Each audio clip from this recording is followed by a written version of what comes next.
Welcome back to Mad Hatter's Civil War History. In today's video, we delve into the fascinating history of the Civil War battles at Port Republic and Cross Keys.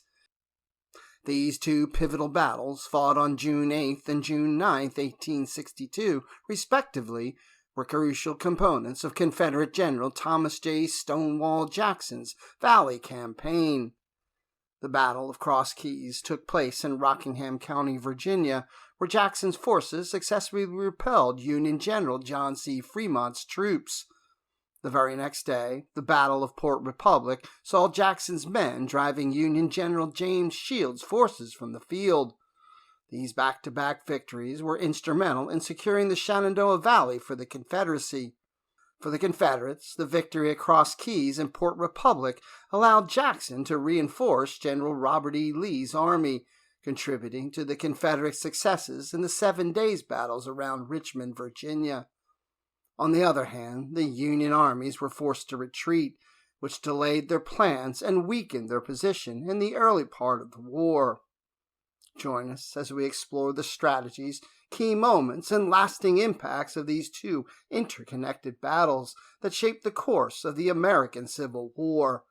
Don't forget to like, comment, and subscribe for more historical insight.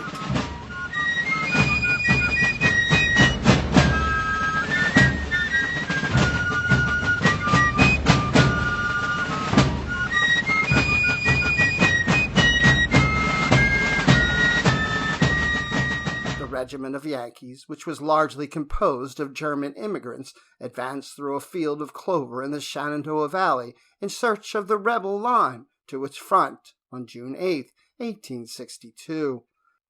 Its advance was watched closely by 3 regiments of Confederate soldiers lying prone behind a rail fence on a ridge crowned with timber to their south. As they crossed the narrow ravine directly beneath the ridge, the 500 men of the 8th New York disappeared momentarily from view. Not only were the enlisted men of the Yankee regiment as green as early summer corn, but so were their field officers.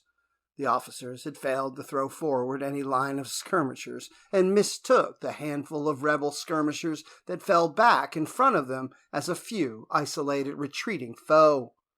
When the Yankees crested the ridge in perfect alignment, approximately 1,300 rebels, nearly an entire brigade, were concealed just 50 yards away. The rebels rose quickly to their feet to fire and unleashed a devastating volley.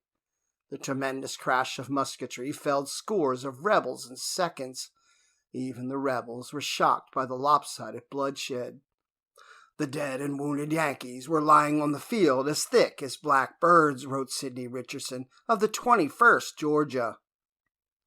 In moments, the shattered remnants of the 8th New York streamed in confusion back across the ravine, having lost half of their number. The rebels gave chase, but there was no reason, since the unfortunate regiment was in full retreat. The way the Confederates exploited the Union regiment's lack of experience had much to do with the success of Major General Thomas J. Stonewall Jackson during his famous Valley Campaign of 1862. Although outnumbered in the Shenandoah, Jackson and his men frequently enjoyed tactical advantages because of the skill exhibited by the commanding general and his talented subordinate commanders. In a whirlwind offensive that spring, Jackson had operated with relative impunity. After suffering his own disappointing reverse at Kernstown, just south of Winchester, on March 23rd, Jackson campaigned with a vengeance, repeatedly besting Federal troops in unexpected attacks across the wide extent of the Shenandoah Valley. For the Lincoln administration, it was an embarrassing debacle. Frantic that Confederate troops in the Shenandoah might be poised for a strike on Washington, the Union High Command funneled an increasing number of reinforcements into the area. It was exactly as Jackson had wished. Under orders to relieve pressure on the Confederate capital at Richmond, which was targeted by the Federal Army of the Potomac, Jackson succeeded in tying up enemy resources in the Shenandoah Valley. Although the shuffling of Federal troops in the valley constituted a strategic gain for the beleaguered Confederate capital, It was nonetheless a double-edged sword for Jackson and his army, tasked with guarding the Confederacy's Department of the Valley. Jackson succeeded in scoring a major victory at Winchester on May 25th, soundly trouncing a Federal corps under the command of Major General Nathaniel Banks. The hunter, however, soon found himself the hunted. Exasperated by the elusive Jackson's continued marauding, Lincoln ordered an overwhelming concentration of force to secure the Shenandoah Valley and trap Jackson. While Banks would menace the rebels from the north, 2 divisions under Brigadier General James Shields would enter the valley from the east. Major General John C. Frémont, operating west of the Shenandoah, would move his army into the valley and occupy Harrisonburg, Virginia, directly on the Confederate line of retreat. It was a sensible plan. Unfortunately for Lincoln, his field commanders proved discouragingly feeble. Frémont, rather than head directly east toward Jackson's supply lines, opted to swing further north. Shields, who seized Front Royal with his division, was leery of moving farther until he was reinforced. Banks, fecklessly citing the chaotic state of his demoralized command, simply sat tight north of the Potomac and refused to budge. By June 1st, Jackson succeeded in edging past Shields. A desperate foot race ensued, and Jackson made the most of the valley's geography. The lower valley is bisected by the Massanutten Mountain, a 60-mile ridge line passable at a single locale, New Market Gap. While Confederates raced up the valley pike, Frémont advanced on their rear. Shields, who moved up the Laurie Valley on the eastern flank of the Massanutten, was unable to effect a link-up with Frémont. Jackson, who was driving his men hard, had ordered out a cavalry detachment that burned 2 key bridges commanding the approaches to New Market Gap. As the Federal pincer began to close around the southern end of Massanutten Mountain, Shields was certain that the game was up, exuberantly writing to Frémont, "I think Jackson is caught this time."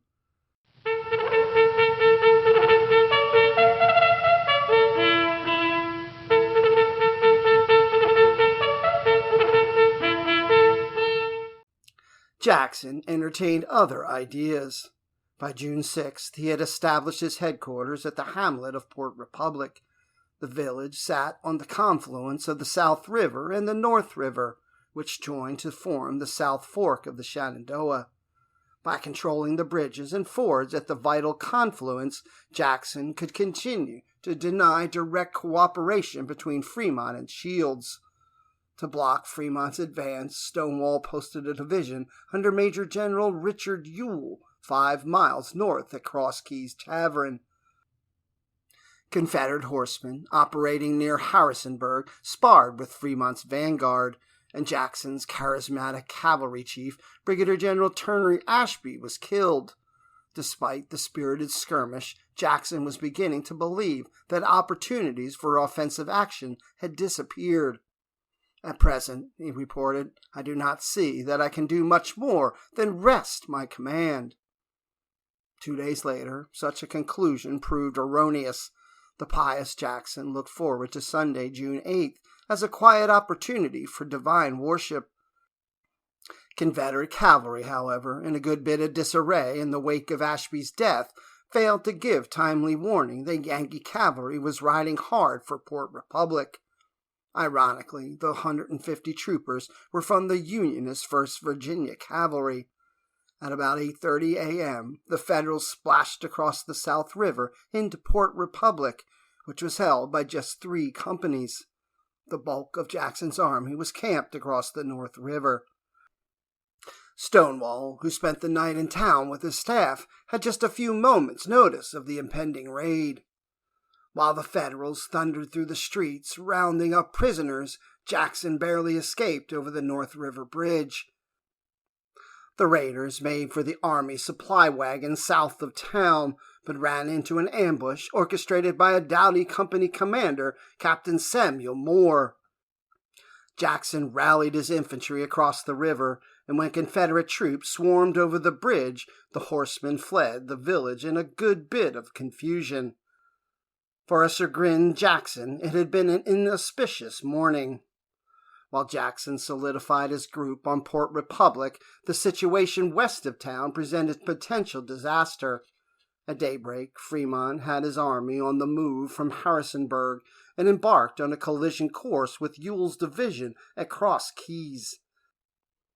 Known for the grandiose nickname Pathfinder for his legendary explorations of the Rocky Mountain West, Frémont had 7 brigades at his disposal, roughly 10,500 men, itching for a chance to bring the elusive rebels to bay. Only Ewell, with 3 brigades and some 5,000 men, blocked the Federal advance on Jackson's rear. Notwithstanding his decided numerical advantage, Frémont faced tough opposition. Endowed with pop eyes and a dramatically receding hairline, Ewell had earned the unflattering moniker Old Bald Head from his waggish troops. But despite an eccentric appearance, Ewell was a thoroughgoing soldier. A West Point graduate and respected Mexican War veteran, Ewell was regarded as a tough fighter who knew his business. Perhaps more importantly, he had chosen his ground well, deploying his troops on a formidable ridgeline a mile south of Cross Keys. The position was ready-made for an energetic defender. A valley and rivulet in my front reported a delighted Ewell, woods on both flanks, and a field of some hundreds of acres where the road crossed the center of my line. Frémont, however, gave little serious thought to maneuver and ordered his men into line of battle across the open ground in Ewell's front. At about 10 a.m., the artillery opened up. For jittery troops on both sides, it was a deafening overture. From the stronghold at the top of the ridge, Confederate gunners played havoc with Frémont's crouching infantry and engaged in spirited counter-battery fire with their Federal opponents. For nearly an hour, the big guns slugged it out, shaking the valley with an incessant rumble. It was, thought Federal Colonel Albert Tracy, a positive roar. Brigadier General Julius Stahl's brigade began the Union attack. The 1,300 Confederates who had shattered Colonel Francis Whiteshaw's 8th New York belonged to Brigadier General Isaac Trimble's brigade. Their unfortunate foe had constituted the far left of the Union line. Trimble, far from resting on his laurels in the aftermath of the repulse of the 8th New York, was eager to hammer the disorganized Federals. He soon had his eyes on the Yankee artillery across the valley, the Unionist Virginia battery of Captain Frank Buell. Trimble ordered a portion of the 15th Alabama to execute a wide swing around the Federal left and then fall on the enemy flank. Led by Lieutenant Colonel John Trudelin, the Alabamians gamely charged the position but ran into unexpected resistance.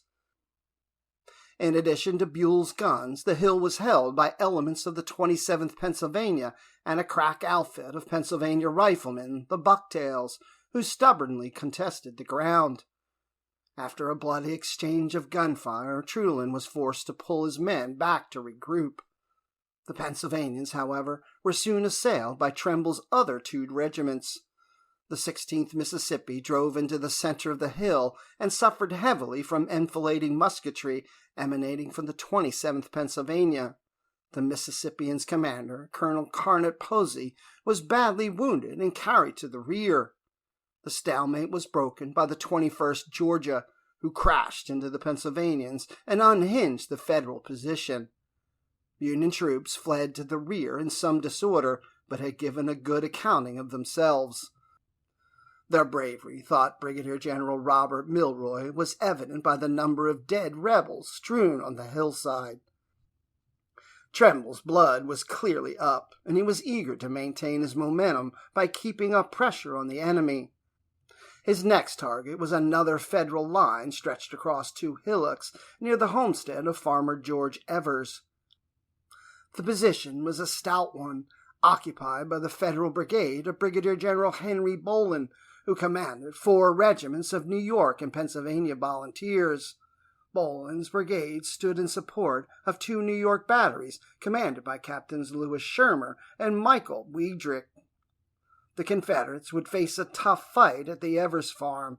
Tremble, personally leading half of the 15th Alabama, swung around to the right. The rest of his brigade was regrouping from their previous attacks. He had help in the form of 2 Virginia regiments, the 25th and 13th, under the command of Colonel James Walker.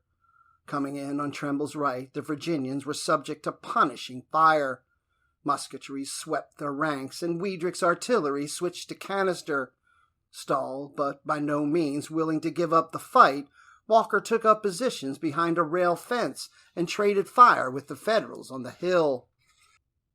With the Yankees thus occupied, Tremble readied his Alabamians for a final push that he was certain would smash Bolin. He was only partially correct. The Federal position was disintegrating largely due to an unfortunate disagreement in the officer corps. Although Weidrick's battery had driven back the enemy with heavy casualties, the artillerymen were abruptly ordered from the field by Shermer. Bolin and Weidrick protested the move, but were overruled in a bizarre arrangement, which left Shermer, the senior artillery officer on the scene, with the final word. As Weidrick pulled out, Federal infantry followed suit, and Tremble's final drive to secure the hill was somewhat uncontested. Frémont was quickly losing interest in the fight altogether. After Tremble had battered in his left for roughly a mile, the general opted to pull in the flank and press forward the rest of his line. His prosecution of the attack was perfunctory at best. Milroy, commanding in the center, was game enough for a fight, but had little support as he approached the formidable enemy position on the ridge. Confederate artillery subjected his men to a fearful barrage as they came forward, and Milroy attempted to gain a modicum of cover in a shallow ravine. It afforded only a momentary respite.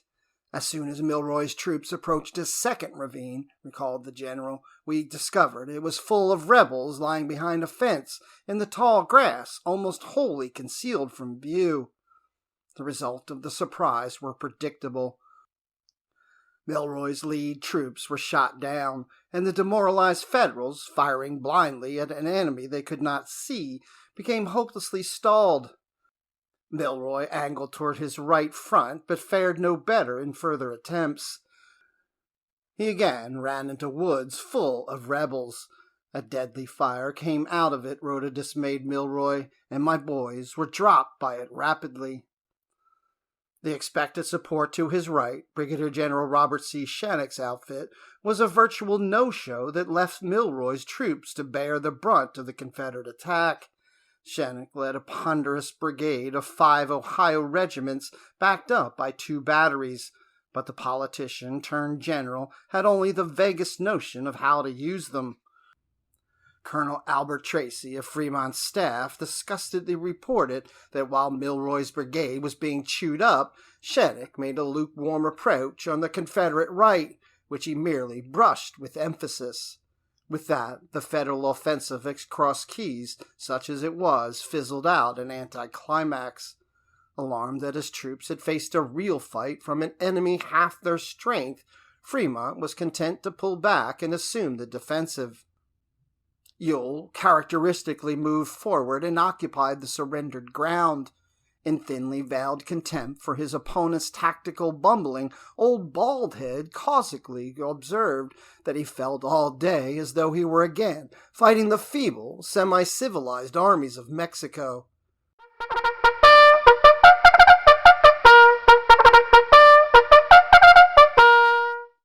Back in Port Republic, the encouraging news of the victory proved crucial as Jackson planned his next move. Following the embarrassing dust-up with Federal cavalry that morning, Jackson was eager to pounce on the exposed lead elements of Shields' column northeast of town. With a passive Frémont clearly on his heels at Cross Keys, Jackson was free to take advantage of the situation. Jackson decided to throw his full weight at Shields rather than Frémont because Shields was nearly begging to be attacked, explained Jackson afterwards. His force was smaller, badly straggling, and his line of retreat lay over poor roads. Most importantly, Shields' isolated vanguard, under the command of Brigadier General Augustus Tyler, was invitingly positioned just 2 miles from Port Republic. Jackson wasted little time making his move. His first order of business was concentrating his force for the proposed attack. Stonewall was pleased with the outcome of the fight at Cross Keys and eventually issued orders for a token holding force to contest the ground in front of Frémont, while the bulk of Ewell's division slipped away for the combined blow against Tyler. The rearguard duty fell to Trimble, a static task for which he was poorly suited. It was all that Jackson and Ewell could do to keep the impetuous brigadier from attacking the Yankees single-handed. Jackson would have little rest that night. In addition to organizing the consolidation of his army, Jackson ordered a last-minute fix to the very real obstacle of getting his infantry over the South River.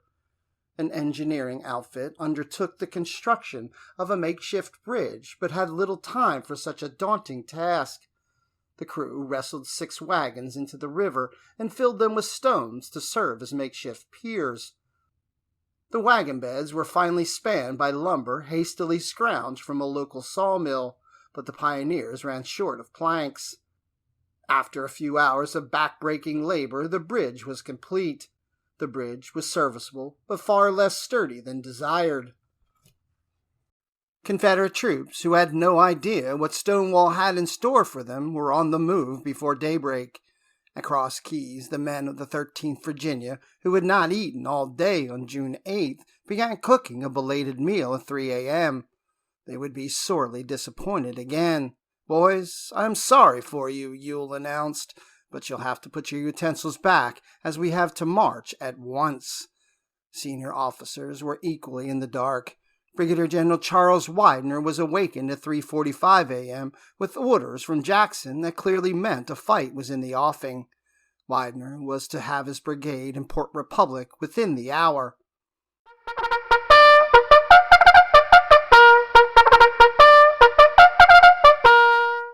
About sunrise, the troops began crossing the South River before turning north toward the Yankees. The river crossing, however, proved a fiasco from the outset. The results of moving thousands of armed men over a few rickety boards were predictable.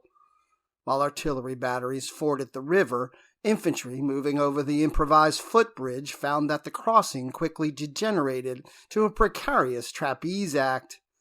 Due to the bottleneck at the river, Confederate troops would necessarily be thrown piecemeal into the fight. The inevitable task of launching the attack was assigned to Jackson's old outfit, the legendary Stonewall Brigade. The general still regarded the unit as one of his very best, and it was ably led by Widener. Trained at West Point and blooded on the western frontier, Widener combined unimpeachable personal bravery with rock-solid dependability. Alarmed by his superior's penchant for risk-taking and hard marching, Widener at one time referred to Jackson as insane. But in spite of the personality clash, the brigadier could be counted on to execute his orders with cool and deliberate judgment. At about 7 a.m., Widener made contact with the enemy.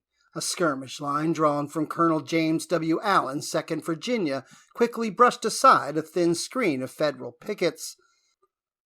It became apparent, however, that stiffer resistance lay ahead. In front of the Confederates lay several miles of farmland that stretched along the Shenandoah River's South Fork. The ground was primarily worked by the Bower and Lewis families, who carved a comfortable living from the fertile bottomlands. Largely planted in wheat, the fields, laced by farm lanes and rail fences, afforded little cover. Worse yet, topography afforded a decided advantage to the Federals, and Tyler would enjoy a position of considerable strength. As Confederate troops came into view, he calmly held his men under cover near the Lewis homestead. The Confederate advance, which would come across open ground, was hemmed in by the river on the left. More ominously, the Federal left rested on a prominent knob that commanded the entire field. The Lewis family had leveled the site for a charcoal burning operation that supplied the needs of the farm. rendering the site an ideal artillery platform. Tyler valued the spot for its abrupt elevation, an imposing 90 feet above the valley floor, and had 6 guns situated there. The locale would soon be enshrined in the American military lexicon as the scene of some of the most savage fighting of the war, the coaling. Jackson immediately grasped the possession of the coaling, carried victory with it, and ordered Widener to seize the hill. Widener, however, had only 4 regiments of the Stonewall Brigade with which to work. The brigadier ordered the 2nd and 4th Virginia to execute a wide flanking maneuver through the woods on the right, from which they would assault the coaling. Captain Joseph Carpenter's Allegheny Roughs battery was to support their advance. As Carpenter moved forward to occupy the enemy, Widener deployed the remaining 2 regiments, the 5th Virginia on his left and the 27th on his right. The infantrymen were backed up by the stalwart gunners of the Rockbridge Artillery, led by Captain William T. Pogue. Widener initially held his outnumbered infantry in support. The bulk of the Rockbridge Artillery, 4 guns, were smoothbores that Widener realized would be next to useless in any duel with the Federal guns on the coaling. Pogue consequently deployed with just 2 Parrott rifles, which went into battery in a wheat field next to the Bower farm lane. They were soon joined by 2 pieces from Carpenter's battery, which had gotten nowhere in a failed attempt to work its way through the underbrush of the Confederate right. From the outset, the Confederate attempt to flank the coaling was deteriorating. In the face of such uneven odds, rebel gunners worked their pieces manfully, but took a beating in the process. Federal gunners quickly acquired the range, and from their elevated perch sent shells plunging through the Confederate crews. For their part, Federal gunners remained largely unscathed, noting that the majority of the incoming fire passed harmlessly overhead. Jackson was proud of his artillerists, but he noted that they were outmatched. The artillery fire was well sustained by our batteries, but found unequal to that of the enemy, he wrote. Widener worked his men toward the left in a desperate attempt to gain cover from the cannonade, and the 5th Virginia took up post adjacent to the Shenandoah. Tyler finally unleashed his own infantry, wheeling left in a broad arc that left his line stretched across the valley floor along the Lewis farm lane. He comfortably anchored his right on the river, his left on the coaling. It was, though, a somewhat disjointed arrangement. The 2-regiment Confederate thrust likewise caused Tyler to split his force, and a yawning gap opened in the center of the Yankee position. The Federal line was formed in 2 distinct and unconnected parts, wrote Captain James Huntington, who commanded Battery H of the 1st Ohio Artillery. Still, the 3,000-strong Union force easily dwarfed Widener's 2 regiments, which brought fewer than 600 men into action.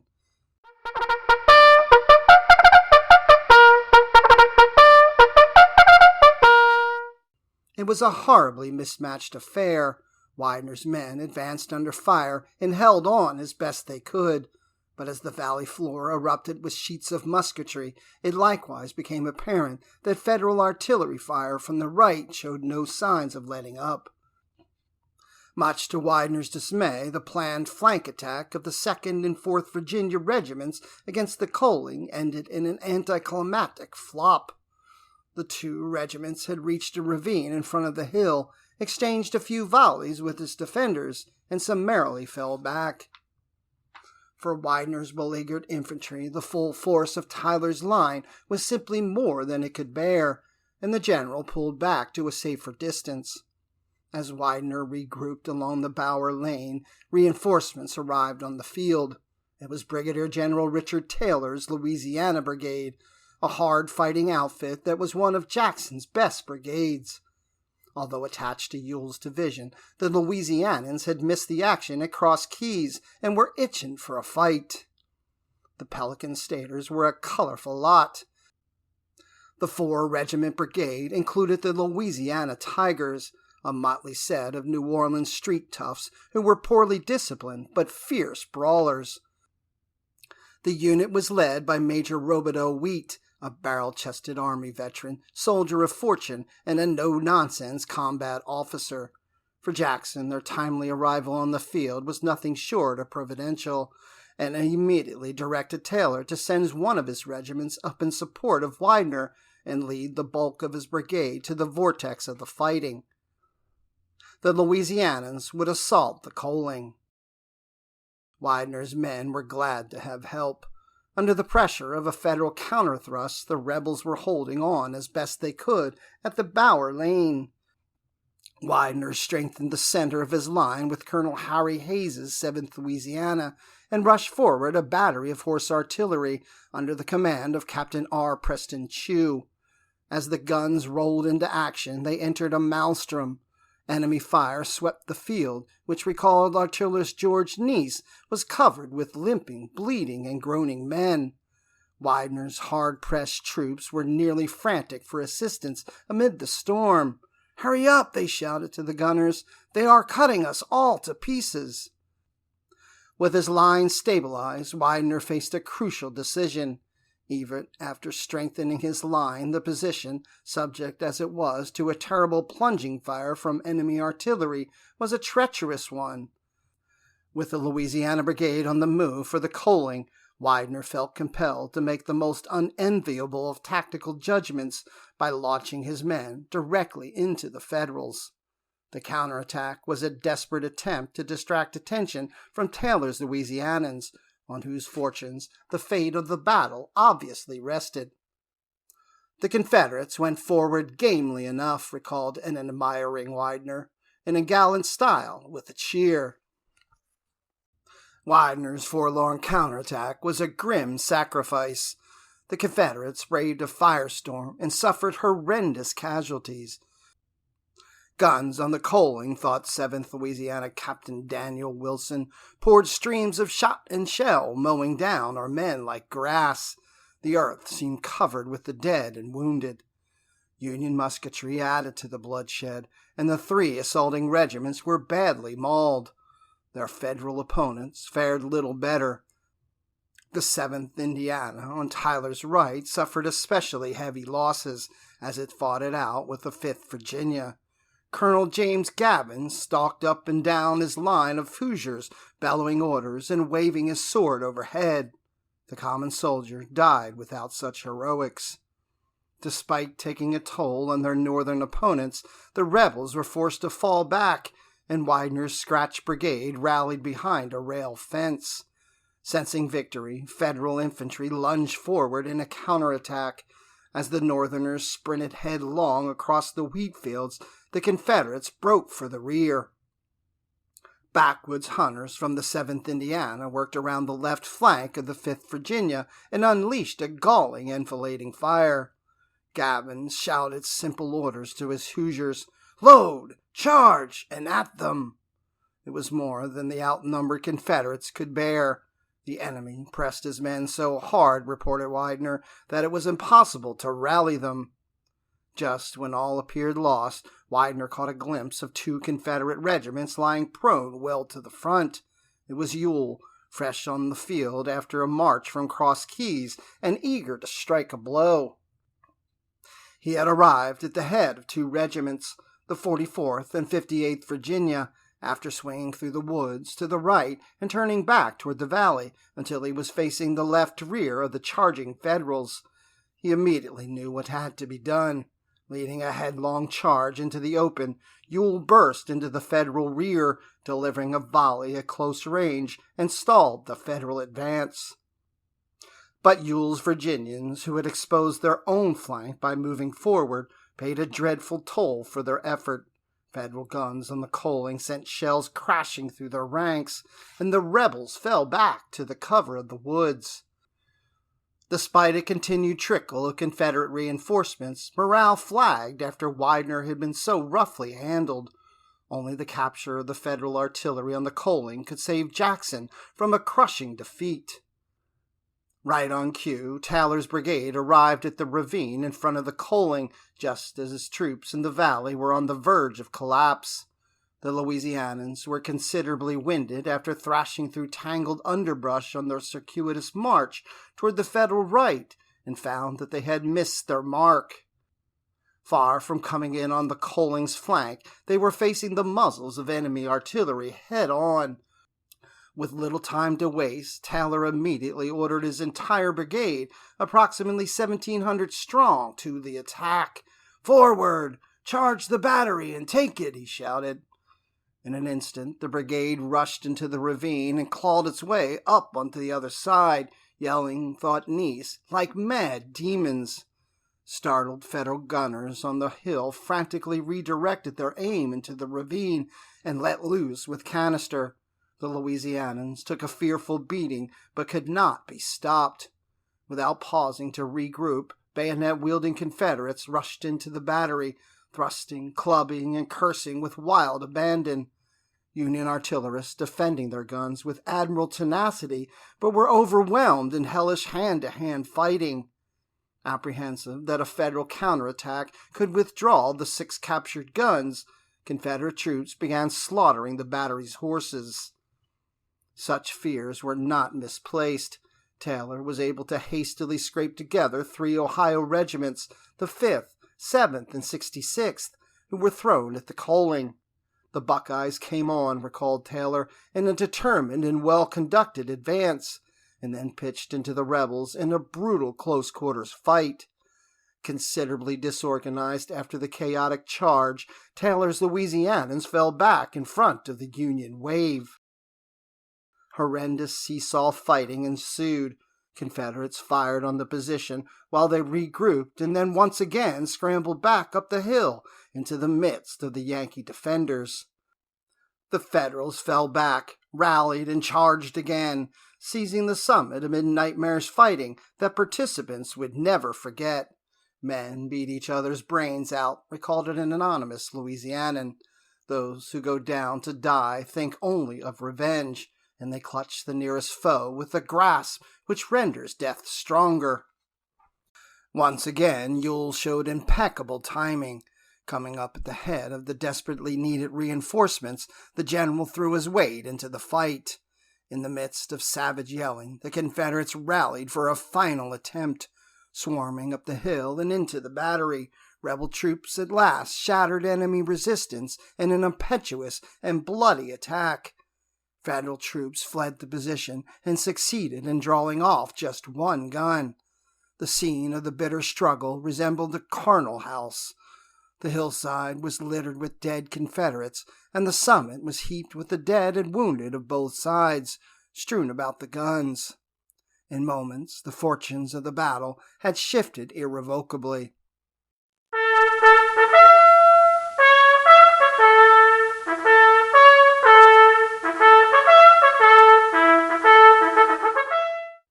With the fall of the Coiming, the Federal line down in the valley began to unravel.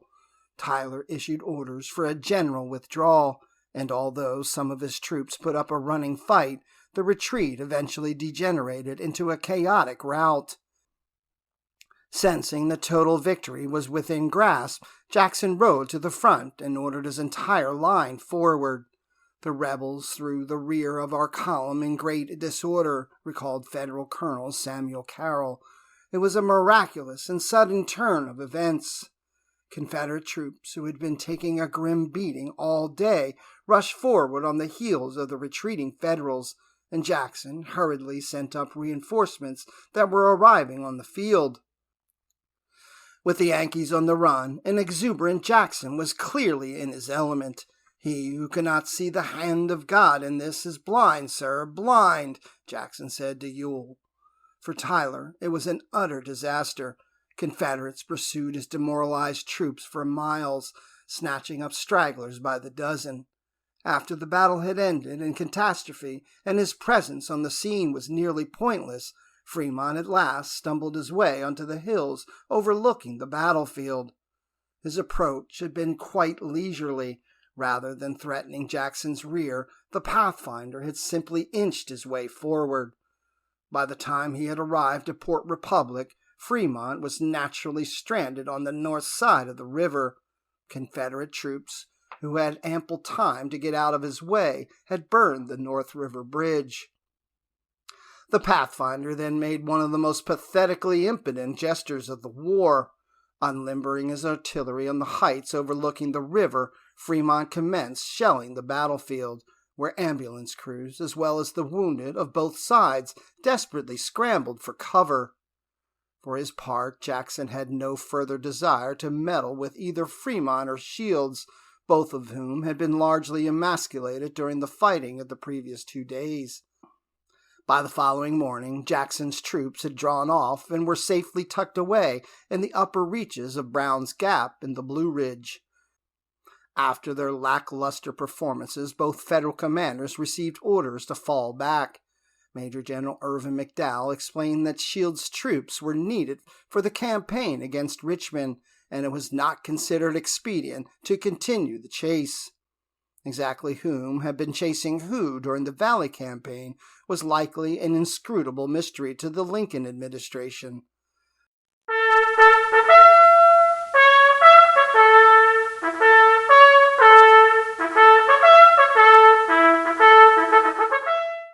Jackson's stunning twin victories came at a heavy price, and the ghastly human wreckage that littered the battlefield belied any pretense to martial glory.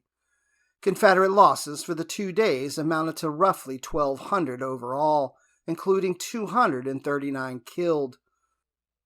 Federal forces had suffered even greater losses, 272 killed and 1,600 wounded and missing. Even the unflappable Jackson was shocked by the carnage. "I never saw so many dead in such a small place in all my life," he wrote. The strategic magnitude of the Federal repulses at Cross Keys and Port Republic became readily apparent in the coming weeks. Jackson, having thrashed every Federal command in the Shenandoah, was at liberty to transport his troops to Richmond, where, during the last week of June, the swelled ranks of the Army of Northern Virginia would triumph in the 7 Days battles, an epic contest that eliminated the Union threat to the Confederate capital. Jackson's Valley Campaign, one of the most legendary exploits in American military history, ensured that the fertile Shenandoah Valley would largely remain free of Federal incursions for the succeeding 2 years.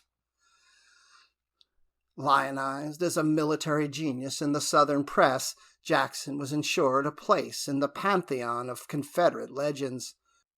The deeply religious Jackson explained the stunning close to the Valley Campaign in far different terms. "God has been our shield," he wrote, "and to his name be all the glory."